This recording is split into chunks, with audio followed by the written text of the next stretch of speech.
आज हम गणित शिक्षण में मूल्यांकन की प्रक्रिया यानी प्रोसेस ऑफ इवैल्यूएशन यानी मूल्यांकन की क्या प्रक्रिया है इसके बारे में पढ़ेंगे।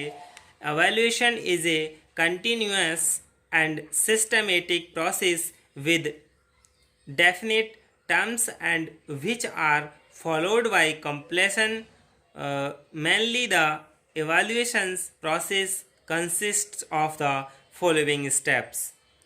and मूल्यांकन एक सतत तथा क्रमबद्ध प्रक्रिया है यानी क्रम से चलने वाली प्रक्रिया है जिसके निश्चित पद होते हैं जिनका अनुकरण करके इसे पूरा किया जाता है। जितने भी इसके पद हैं मूल्यांकन प्रक्रिया के उनका अनुकरण करते हुए इस चक्र को पूरा किया जाता है।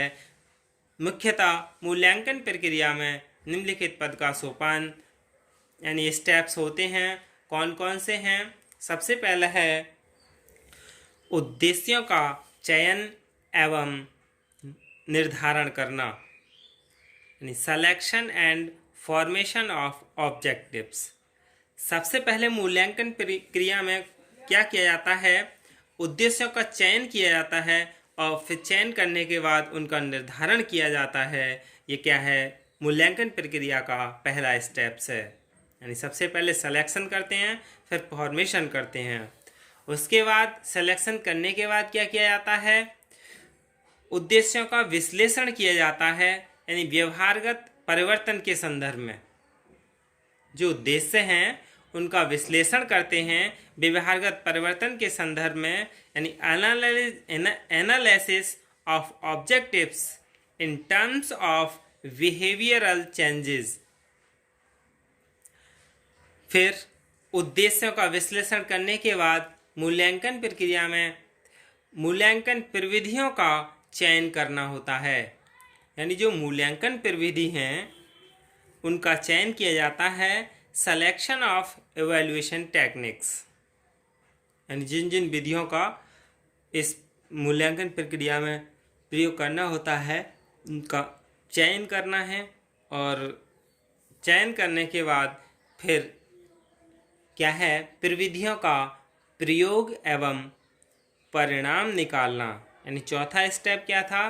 प्रविधियों का प्रयोग एवं परिणाम निकालना। जो हमने उद्देश्य थे उनका विश्लेषण किया फिर विधियों का चयन किया फिर विधियों का प्रयोग और परिणाम निकालते हैं यानी use of techniques and making result. प्रविधियों का प्रयोग करने के बाद परिणाम निकाला जाता है।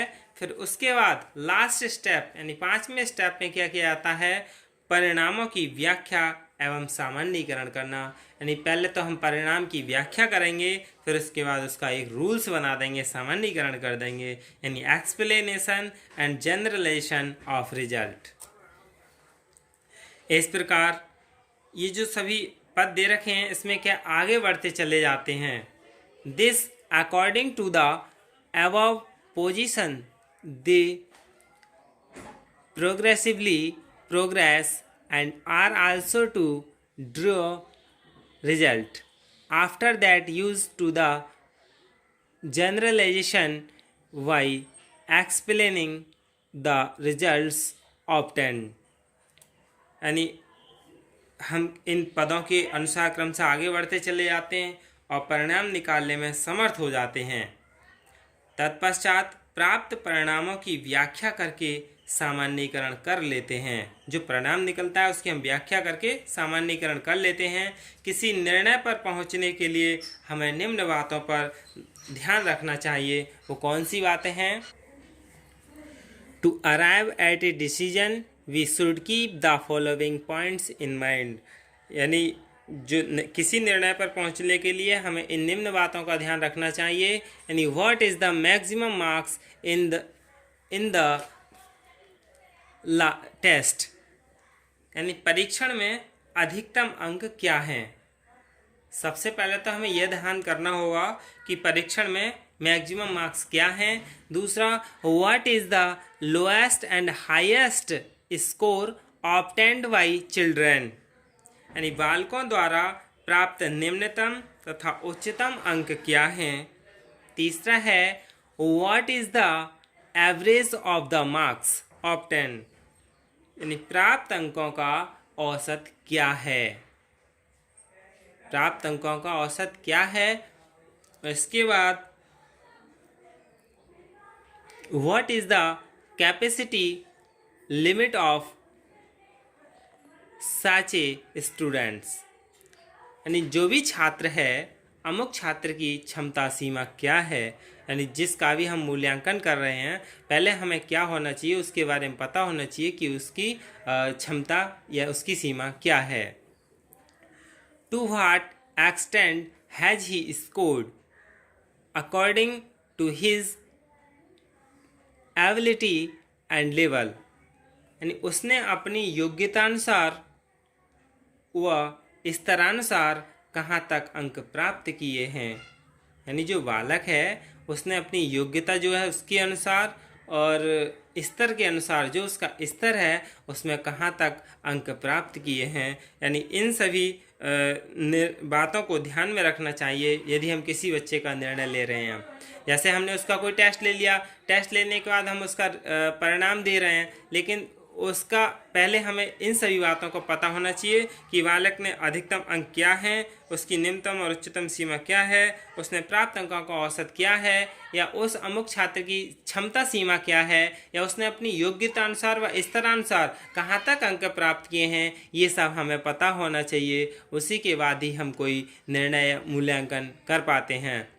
ये बातें तो परीक्षण द्वारा प्राप्त प्रदत्तों यानी टेस्ट के बाद ही जो डाटा है उसके संदर्भ में लागू होती हैं। मूल्यांकन की अन्य प्रविधियों द्वारा प्राप्त आधार सामग्री के संबंध में भी कोई निर्णय लेने से पूर्व कुछ इसी प्रकार की बातों को ध्यान में रखना पड़ता है। यानी इन सभी बातों को ध्यान में रखना पड़ता है जिससे मूल्यांकनकर्ता के सामने, जो मूल्यांकन करने वाला है उसके सामने एक तुलनात्मक स्थिति उत्पन्न हो जाए। इनके साथ साथ मूल्यांकन प्रक्रिया से वर्तमान में प्राप्त हुए परिणामों की तुलना, यानी जो वर्तमान में हमने परिणाम की तुलना की है इससे पूर्व उपलब्ध हुए परिणामों से भी की जाती है।